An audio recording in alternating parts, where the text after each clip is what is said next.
Par cette sortie, le Premier ministre confirme son reniement. La conférence de presse tenue ce mercredi illustre, une fois de plus, le reniement total du Premier ministre Bahouri. Un reniement des valeurs qu'il a longtemps défendues et du combat politique qu'il a mené jusqu'ici. Car en réalité, qu'est-ce qui a changé entre 2009 et la transition actuelle? Rien, si ce n'est que Bahouri est aujourd'hui Premier ministre. Voilà la seule explication à l'évolution soudaine de son discours et à son revirement politique. Sur la question du retour à l'ordre constitutionnel en 2025, il convient d'être extrêmement prudent. On se souvient qu'en 2024, après sa nomination, Bahouri avait promis la tenue d'un référendum avant la fin de l'année. Au final, il n'y a eu ni référendum, ni constitution finalisée. D'ailleurs, à ce stade, le fichier électoral est loin d'être prêt pour organiser des élections. À moins que, par consensus, le CNRD et l'ensemble des acteurs politiques ne conviennent de l'utilisation du fichier électoral de 2020.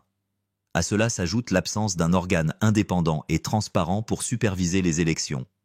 Tout porte à croire que l'organisation des futurs scrutins sera confiée au ministère de l'administration du territoire. Une telle décision serait une grave erreur, car elle ouvrirait la voie à des contestations post-électorales aux conséquences potentiellement dangereuses. On ne peut pas être à la fois arbitre et joueur dans un même match. Par ailleurs, le financement du processus électoral en Guinée demeure incertain. Les partenaires internationaux hésitent à débloquer des fonds, tant le climat sociopolitique reste instable et inquiétant. Le dernier rapport des Nations Unies sur la Guinée, réalisé à l'invitation des autorités, en est une illustration frappante.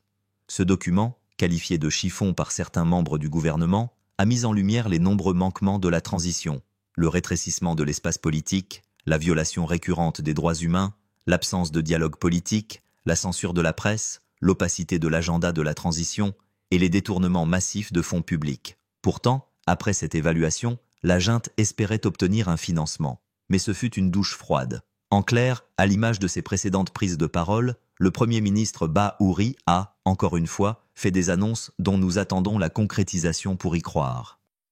Enfin, les attitudes d'Alpha Condé et de Bahouri ces dernières années rendent la politique de plus en plus difficile pour notre génération.